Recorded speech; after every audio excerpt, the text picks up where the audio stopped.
பேச்சுவார்த்தைகளை நடத்தியதற்கு பிறகு சற்று நேரத்துக்கு முன்பதாக பாகிஸ்தான்ல இருந்து ஈரானுடைய வெளிவிவகார அமைச்சர் கிளம்பி மஸ்கட்டுக்கு போய்கிட்டு இருக்கிறார், ஒமானுக்கு போய் கொண்டிருக்கிறார். ஈரான் தன்னுடைய நாட்டுக்குள்ள தொடர்ந்து மொசாதுடைய உளவாளிகளை கைது செய்து வருகிறது. அமெரிக்காவுக்கு ஆதரவாக உளவு வேலைகளில் ஈடுபடக்கூடியவர்களை, குறிப்பாக துபாய் உள்ளிட்ட UAEக்கு இந்த ஹொர்முஸ் மூடப்பட்டிருக்கக்கூடிய காரணமாக 20 தொடக்கம் 30% வரைக்கும் பொருளாதார இழப்பு தொடர்ந்து ஏற்பட்டு வருகிறது. அதாவது அணு ஆயுதத்தை அந்த ஆண்டுகள் தயாரிச்சிருவாங்க. எனவே இனிமேல் ஈரானை அணு ஆயுதம் தயாரிப்பதை விட்டும் யாரும் தடுக்க முடியாது, தவிர்க்க முடியாத ஒரு நிலை உருவாகி இருக்கிறது என்கிற சூழல் தற்போது பரபரப்பாக மாறிக்கொண்டிருக்கக்கூடிய நிலையில தான்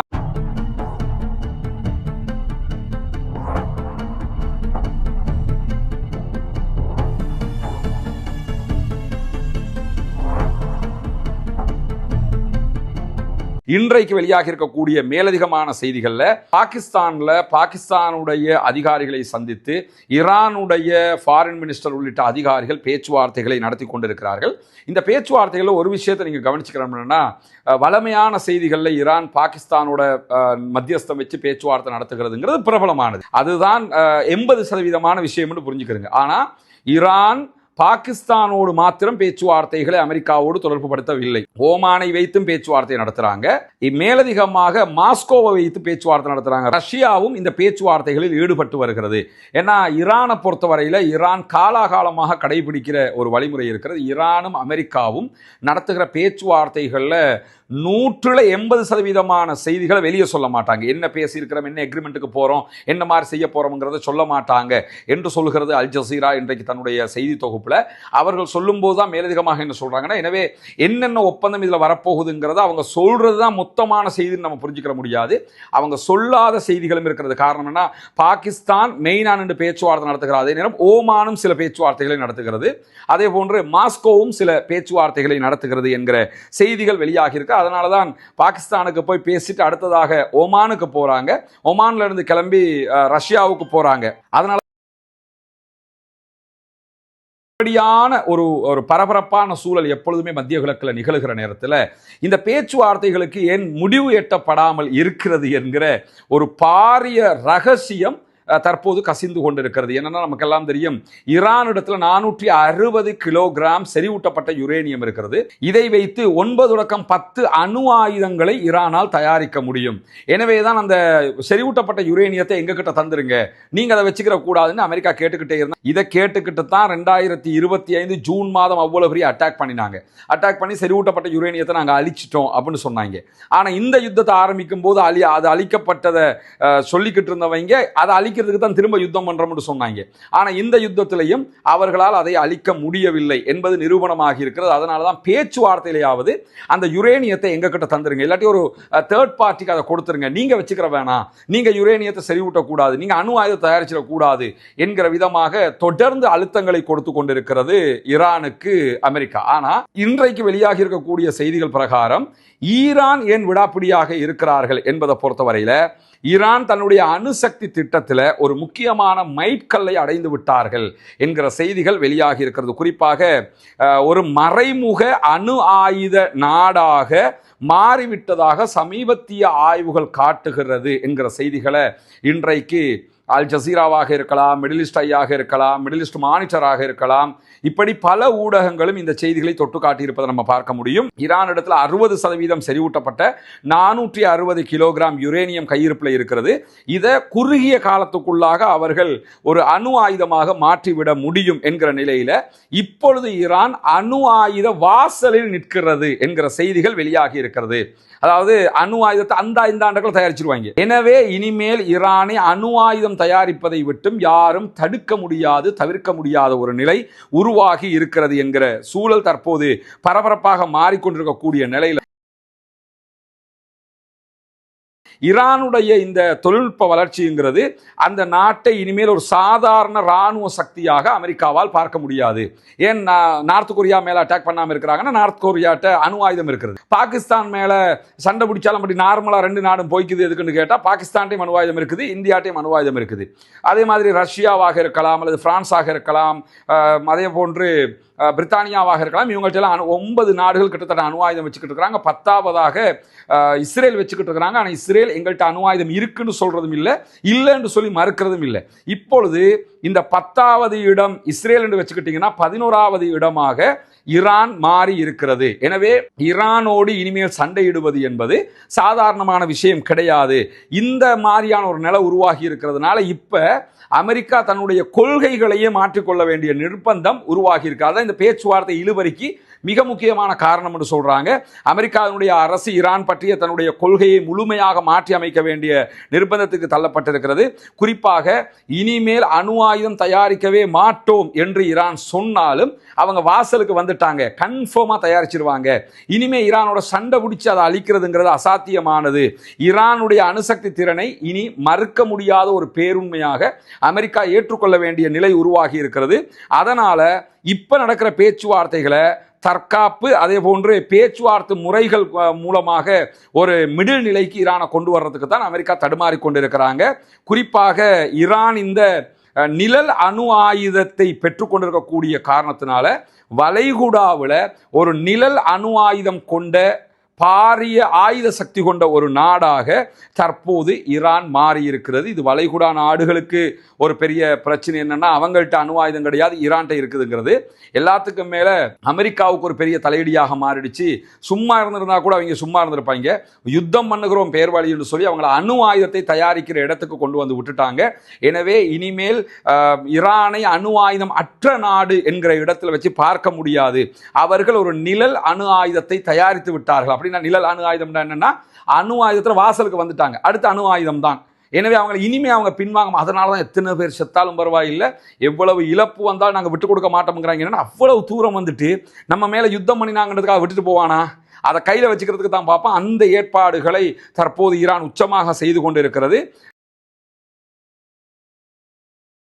கடந்த ஜூன் மாதம் 2025 அமெரிக்கா ஈரான் மேல தாக்குதல் நடத்தியது. பிறகு இந்த பிப்ரவரி மாதம் 28 தாக்குதல்களை ஆரம்பித்து 40 நாட்கள் யுத்தம் செய்தும் ஈரானுடைய அணுசக்தி வல்லமையை அவர்களால் அளிக்க முடியாமல் போய்விட்டது. ஈரான் தன்னுடைய தலைவர்கள் என்று பல பேரை இழந்தாலும் தொழில்நுட்ப வல்லமையை இழக்கவில்லை, தொழில்நுட்ப வல்லமையை பாதுகாத்து கொண்டது. அதே போன்று அணு ஆயுத வல்லமை கொண்ட நாடாக மாறுவதற்குரிய வாசலுக்கு வந்துவிட்டது. அமெரிக்கா இனி ஈரானை அச்சுறுத்துவதை விட என்ன பண்ணலாம் என்று சொல்லி சொன்னா, மிடில் ஈஸ்ட் மானிட்டர் சொல்லக்கூடிய ஒரு செய்தியில் என்ன சொல்றாங்கன்னு கேட்டா, இதற்கு பிறகு அணுசக்தி சமநிலையை பேணக்கூடிய ஒரு நாடாக ஈரானை வைத்துத்தான் அமெரிக்கா ஈரானை அணுக வேண்டி இருக்கிற நியூக்ளியர் பேலன்ஸான ஒரு நாடாக தற்போது ஈரானை அவர்கள் அணுக வேண்டிய நிர்பந்தத்திற்கு தள்ளப்பட்டிருக்கிறார்கள். இனிமேல் அவர்களால் ஒன்றும் செய்ய முடியாத இக்கட்டு உருவாகி இருக்கிறது என்கிற செய்திகள் வெளியாகி இருக்கு. அதனாலதான் இந்த பேச்சுவார்த்தை முழுவதுமாக ஒரு பாரிய இழுபறியாக மாறி இருக்கிறது. இல்லைன்னு சொன்னா என்னைக்கோ இது முடிஞ்சிருக்க வேண்டியது என்றுதான் ஆய்வாளர்கள் சொல்லுகிறார்கள். எனவே எதை தடுக்கணும் யுத்தம் பண்ணாங்களோ அதை உண்டாக்கி விட்ட ஒரு வேலையை ட்ரம்ப் பண்ணி இருக்கிறாரு. இன்றைய தினம் பாலஸ்தீனத்தினுடைய காசா பகுதியினுடைய தைரல் பலா நகராட்சியினுடைய நகராட்சி தேர்தல்கள் நடைபெற்றிருக்கிறது. கிட்டத்தட்ட 70,000 பேர் வாக்களிப்பதற்கு தகுதி பெற்றிருந்தாலும் 50,000க்கு உட்பட்டவர்கள் தான் வாக்களிப்பிலே பங்கு பெற்றிருக்கிறார்கள் என்கிற செய்திகள் வெளியாகி இருக்கிறது. ஆனால் இந்த வாக்களிப்பு விகிதம் என்பது உச்சகட்டமானது என்று பாலஸ்தீன அதிகார சபை தகவல் வெளியிட்டிருக்கக்கூடிய சூழல்ல இந்த தேர்தலினுடைய முடிவுகள் இதுவரைக்கும் வெளியாகல. ஒரு சில மணி நேரங்களுக்குள்ளாக அல்லது நாளைய தினம் இந்த முடிவுகள் வெளியாகுவதற்கான வாய்ப்புகள் இருக்கிறது. இந்த தேர்தலில் நேரடியாக பாலஸ்தீன விடுதலை அமைப்பினர் போட்டியிடவில்லை, அவர்களுக்கு ஆதரவானவர்கள் போட்டியிட்டிருக்கிறார்கள் என்கிற செய்திகளை நம்ம ஏற்கனவே பார்த்திருக்கிறோம். இந்த சூழல்ல இன்றைக்கும் இஸ்ரேலிய ஆக்கிரமிப்பு ராணுவத்தினுடைய ஆளில்லா விமானங்கள் காசாவினுடைய சில பகுதிகள் மேல தாக்குதல்களை நடத்தி இருக்கிறது. 7 அப்பாவி சகோதரர்கள் படுகாயம் அடைந்திருக்கிறார்கள் என்கிற செய்திகளும் வெளியாகி இருக்கக்கூடிய சூழல்ல ஈரானுக்கும் அமெரிக்காவுக்கும் இடையிலான ஒரு பேச்சுவார்த்தை, பகிரங்க பேச்சுவார்த்தை நடத்துவதற்கான முன்னெடுப்பு பேச்சுவார்த்தைகள் பாகிஸ்தான் தலைநகர் இஸ்லாமாபாத்திலே நடைபெற்று வந்தது. குறிப்பாக நேற்று இரவு இஸ்லாமாபாத்துக்கு அப்பாஸ் அராக்சி ஈரானுடைய ஃபாரின் மினிஸ்டர் வந்து இறங்கி இருந்தார். இன்றைய தினம் பாகிஸ்தானுடைய பிரதமர் ஷபாஸ் ஷரீஃபை சந்தித்து பேசியிருந்தார். அதேபோன்று பாகிஸ்தானுடைய இராணுவ தளபதி ஆசிம் முனீரையும் சந்தித்து பேச்சுவார்த்தை நடத்தியிருந்தார். பேச்சுவார்த்தைகளை நடத்தியதற்கு பிறகு சற்று நேரத்துக்கு முன்பதாக பாகிஸ்தானில் இருந்து ஈரானுடைய வெளிவிவகார அமைச்சர் கிளம்பி மஸ்கட்டுக்கு போய்கிட்டு இருக்கிறார், ஒமானுக்கு போய் கொண்டிருக்கிறார். ஓமான்ல இருந்து பேச்சுவார்த்தைகளை முடித்ததற்கு பிறகு அவர் ரஷ்யாவுக்கு போவார் என்கிற செய்திகள் வெளியாகி இருக்கிறது. இப்படியான சூழல்ல இன்றைய தினம் ஈரான் தன்னுடைய நாட்டுக்குள்ள தொடர்ந்து மொசாதுடைய உளவாளிகளை கைது செய்து வருகிறது. அமெரிக்காவுக்கு ஆதரவாக உளவு வேலைகளில் ஈடுபடக்கூடியவர்களை கைது செய்து வருகிறார்கள். அந்த அடிப்படையில் மூத்த மொசாத் உளவாளி ஒருவனையும் அதே போன்று ஈரானுக்கு எதிராக இஸ்ரேலுக்கு ஆதரவாக உளவு வேலைகளில் ஈடுபட்டதாக கூறி 15 மிக முக்கியமான ஆதரவாளர்கள் உளவாளிகளையும் இவனோடு சேர்த்து தட்டி தூக்கி இருக்கிறது ஈரான் என்கிற செய்திகள் வெளியாகி இருக்கிறது. ஈரானுடைய உளவுத்துறை, ஐஆர்ஜிசியினுடைய உளவுத்துறை இந்த செய்திகளை வெளியிட்டிருக்கிற அதே நேரத்தில் ஈரானின் பல பகுதிகளிலும் சுற்றி வளைப்பு தேடல்களை ஈரானுடைய ஐஆர்ஜிசி தொடர்ந்து முடுக்கிவிட்டிருக்கிறது. ஓரிரு நாட்களுக்குள்ளாக 240க்கு மேற்பட்டவர்கள் கைது செய்யப்பட்டிருக்கிறார்கள். இன்றைய தினமும் இஸ்ரேலுக்கு உளவு பார்த்த குற்றச்சாட்டில் ஒருவன் பட்டிருக்கிறான். ஈரானை பொறுத்தவரையில் நாட்டுக்கு தேச துரோக வேலையில் யாராவது ஈடுபட்டாங்கன்னா அவங்களை உடனடியாக தூக்கிலே தொங்க விடுகிற வேலையை ஈரான் செய்து கொண்டிருக்கிறது. மேபி இந்த 15 பேரும் ஓரிரு நாட்களுக்குள்ளாக தூக்கு தண்டனையை அனுபவிக்க வேண்டி வரும். ஈரான் அதற்கான சட்ட ஏற்பாடுகளை செய்கிறோம் என்கிற செய்திகளை வெளியிட்டிருக்கிறார்கள். இப்படியான சூழல்ல ஈரானுக்கும் அமெரிக்க இஸ்ரேலுக்கும் இடையில் ஏற்பட்ட இந்த மாபெரும் மோதல், ஈரானை இலக்கு வைத்து அமெரிக்காவும் இஸ்ரேலும் நடத்திய இந்த யுத்தத்தில் ஈரான் பதிலடி தாக்குதல்களாக அமெரிக்கா இஸ்ரேலிய தளங்கள் மீது தாக்குதல்களை நடத்தியிருந்தார்கள். குறிப்பாக இஸ்ரேல் மேலே அகோரமான தாக்குதல்களை நடத்திய ஈரான் அதே நேரம் அமெரிக்காவினுடைய தளங்களாக இருக்கக்கூடிய மத்திய கிழக்கில் இருக்கிற துபாய், கத்தர், பஹ்ரைன், குவைத், சவுதி அரேபியா உள்ளிட்ட நாடுகளுடைய தளங்கள் மேலே தாக்குதல்களை நடத்தியிருந்தார்கள். அதை தாண்டி ஹொர்முஸ் நீர்நிலையை இந்த நிமிடம் வரைக்கும் ஈரான் பிளாக் பண்ணி வச்சிருக்கிறாங்க, மூடி வச்சிருக்கிறாங்க. இந்த ஹொர்முஸ் மூடப்பட்டிருப்பதால் மத்திய கிழக்கில் இருக்கக்கூடிய குறிப்பாக வளைகுடா நாடுகள் மிக கடுமையான பொருளாதார பாதிப்புக்கு உள்ளாகி வருகின்றன என்கிற செய்திகள் வெளியாகி இருக்கிறது. அதிலும் இந்த கல்ஃப் கண்ட்ரிஸை நீங்க எடுத்துக்கிட்டீங்கன்னா கல்ஃப்ல Saudi Arabia plus Oman gulf கண்ட்ரிஸுக்குள்ள வர மாட்டாங்க. அவங்க இணைச்சு தான் வச்சு கல்ஃப் என்ற கண்ட்ரிஸுக்குள்ள இணைச்சு வச்சிருக்கிறாங்க. கல்ஃப்னு பார்த்தீங்கன்னா அவங்க வர மாட்டாங்க. ஆனால் நாங்களாம் கல்ஃப் கண்ட்ரிஸுங்கிற ஒரு கோலேஷனுக்குள்ளே வரும்போது ஓமானையும் சேர்த்துக்கிடுவாங்க. ஓமான் ப்ளஸ் சவுதி அரேபியா இந்த ரெண்டையும் தவிர்த்து மற்ற எல்லா நாடுகளுமே கல்ஃப் கண்ட்ரிஸுக்குள்ள கடுமையான பொருளாதார இறுக்கத்திற்கு தள்ளப்பட்டிருக்கிறார்கள். வருவாய் இன்மையை அவர்கள் சந்தித்து வருகிறார்கள். ஓமானை பொறுத்தவரையில் ஓமான் நேரடியாக ஹொர்முஸுக்குள்ள வரமாட்டாங்க. அதனால் அவர்களுடைய எண்ணெய் ஏற்றுமதி வளமை போன்று நடைபெற்று வருகிறது. சவுதியை பொறுத்தவரையில் சவுதியினுடைய பெரும்பாலான பகுதிகள் ஹொர்முஸுக்குள்ள வராது. 30% தான் பெரும்பாலும் ஹொர்முஸுக்குள்ள வரும். மற்ற பகுதிகள் எல்லாமே செங்கடல் பார்டரில் தான் அவங்க பிஸ்னஸ் பண்ணுவாங்க. எனவே சவுதிக்கும் இது பெரிய அளவில் இழப்பு கிடையாது, 30% இழப்பு தான் இருக்கிறது.